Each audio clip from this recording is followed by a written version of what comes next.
ሰጥቶኛል። ከዛም ባለፈ እናንተ አላችሁልኝ። ምንም የምሰበርበት ወይም የምጎዳበት ምናምን ሁኔታ አይኖርም። አለ አይደለ? የሆነ ነገር ስታዩ ራሱ ለዚህ ነገር እኮ እኔ መኖር አለብኝ፣ መቀጠል አለብኝ፣ ተስፋ ሊኖረኝ ይገባል፣ እንደዚህ መሆን የለብኝም ምናምን እያላችሁ ራሳችሁን ራሱ እንድታሳምኑ የሚያደርጋችሁ ነገሮች አሉና አታስቡ። በእውነት ጠንክሬ ያሳያችኋለሁ። ምናልባት አሁን ያለሁበት ሲቹዌሽን ይመስለኛል እኔን እንደዚህ እንደሆነ ያደረገኝ እንጂ ብቻ እናንተ ከምታስቡት በላይ ጠንክሬ እንደምመጣ አልጠራጠርም። በደንብ እንደማገግም አልጠራጠርም። በጣም ብዙ ሰዎች አሉኝ። ፈጣሪ ተመሰገነ። የማንነት ጥግ የየው ገዳማይ የኔነት ኩራት የየው ገዳማይ ያለህኛ ተውነ የየው ገዳማይ የመንፈስ ጽናት እኔ ባትለይም ባይዚ ውስጤን በደንብ ይዤው ነው። ምክንያቱም እኔ ራሴ ደካማ ሆኜ አንቺን ደካማ ማድረግ አልፈልግም። ጠንክረሽ ነው ማየት የምፈልገው። አንቺ ብርቱ ነሽ፣ አንቺ ጀግና ሴት ነሽ። በቃ ምለው ነገር ሁላ ጠፍቶኛል። ሩታዬ የኔ ጠንበለን ማለት ነው። እኛም እኮ ጠንክረሽ እንድትመጪ ነው የምንፈልገው። እንደዚህ ስታለቅሽ ስትመጪ እኮ እኛንም ሞር በጣም ነው የሚከፋን ማለት ነው። ደግሞ የኔ ጥያቄ ማለት ነው እንደዚህ ከምታለቅሽ እንደዚህ ከአብርሽ ጋር ጮጋራሽ ከሚላጥ ማለት ነው አሁን እርጉዝ ነሽ ልትወልጂ ቀርበሻል። ለምንድን ነው እናትሽ ጋር ማትሄጂው?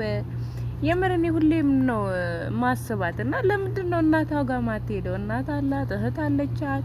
ምንም ቢጣሉ ምንም በቃ ቢሰድቧት እሷም ብትሰድባቸው አልፈልጋቸውም ብትላቸው እነሱም አንፈልግሽም ቢሏት ቤተሰብን የሚመስል ነገር የለም። እና ለምንድን ነው አሁን ቤተሰቦቿ ጋር ማትሄደው ነው ሩታ? የምር በቃ ግራ ገባኝ እኮ የምር ማለት እንደዚህ ለምንድን ነው የምትጨናነቀው? አባት እናት እያለ እንዴ እሺ አባት እናት መሄጃ የሌለው እሺ እንደዚህ ይጨነቅ ይሰቃይ።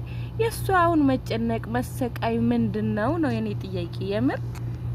አሰላሙ አለይኩም ወራህመቱላሂ ወበረካቱ። ድና የተከበራችሁ ቻናል ቤተሰቦች እንዲሁም ተከታታዮች ዲዳችሁልኝ ደህና ናችሁ ወይ? እኔ በጣም ደህና ነኝ አልሐምዱሊላህ።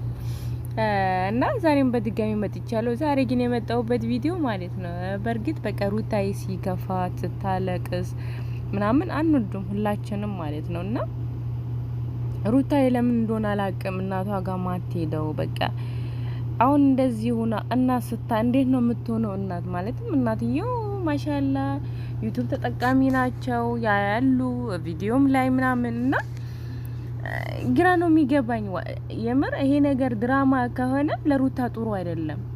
የፈለገ ብንደንግፋት የፈለገ ብንወዳት የፈለገ ብናደንቃት እንደዚህ እርጉዝ ሁና ማለት የውሸት እንደዚህ መስራቷ በፈጣሪም ያስጠይቃታል። የምሬን ነው ምላችሁ። ምክንያቱም ብዙ ሰው ነው እየተጨነቀላት ያለው። ኖርማል ብትሆን እሺ።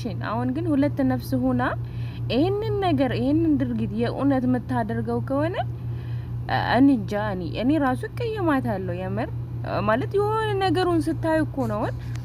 አሁን የኔን እናት ብትሆን ልበላችሁና ወይም የናንተን እናት ሆናችሁ የኔን እናት ብትሆን ብላችሁ አስቡት። የምር አይደለም ይሄን አመት ሁላ ላለቅስ ይቅርና ማለት ነው በእርግጠኝነት አንድ ቀን ባለቅስ ሩጣ ነው የምትመጣው። መታ ግን ትወስደኛለች ወይም ትዳሬን እንትን ትለኛለች አይደለም ነገሩን እንትን ትለዋለች ታስተካክለዋለች። የምሬን ነው ምላችሁ። የትኛውም እናት ብትሆን ልጇ እንደዚህ አመት ሙሉ ስታለቅስ ዝም አትልም።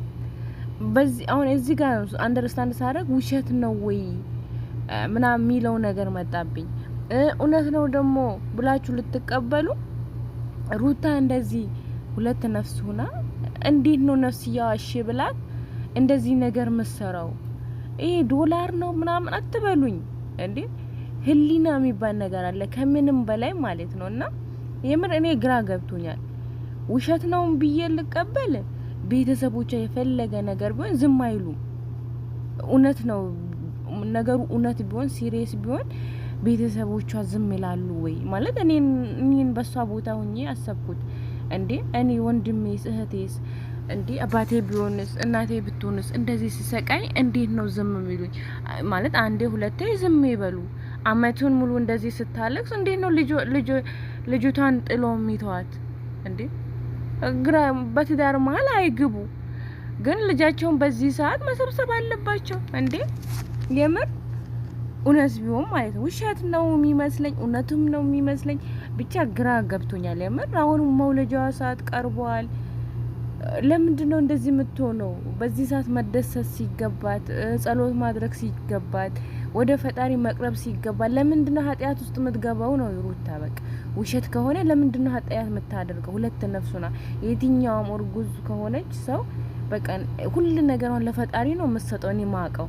የትኛው እምነት ይሁን በቃ ጸሎት አድርጉልኝ ዱአ አድርጉልኝ እንደዚህ ነው የሚባለው በዚህ ሰዓት ደግሞ ለምንድነው እንደዚህ ነገር መሰራው እላለሁ ስታለቅስ ደግሞ ምናምን እውነትም ይመስለኛል እሺ ያው የምር እንደኔ ግራ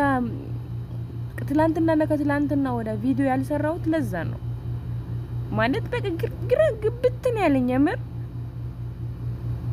እንዴ ሰው እንዴት እንደዚህ ያደርጋል እንደው ሩታ አልቅሳ ስትመጣም ደግሞ በቃ እውነት ነው ብዬ አብሪሽን እንትን የማድረግ ነገር ምናምን አለ አይደል እና ከየትኛው እንሆነ እላለሁ ሩታዬ የምር በቃ የሆነ ንግግርሽ ምናምን እውነትም ይመስለኛል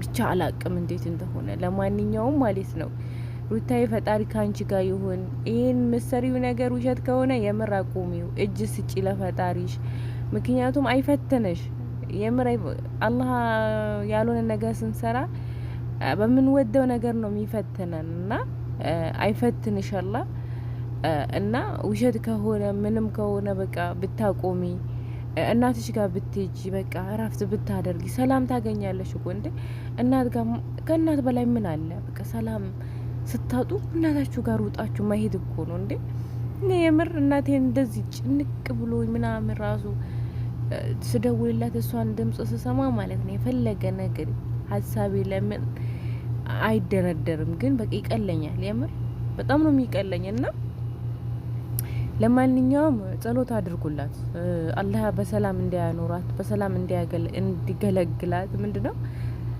እንድትገላገል ልጇን በሰላም እንድታቅፍ ጤነኛ ልጅ የሆነ የምር ፈራሁላት አሁን ፈራሁላት ስላችሁ ሁለት ነፍስ ሆና እንዴት እንደዚህ ነገር ትሰራለች የሚለው ነገር አስገድዷትም ነው ምናምን ብቻ ብዙ ነገር የሰው ልጅ አይደለም አስባለሁና ለማንኛውም የዛሬ ቪዲዮ ይሄን መስል ነበር እስኪ ላይክ አድርጉ እናንተ ቪዲዮ በሰሞኑ ዝጭ ብሏል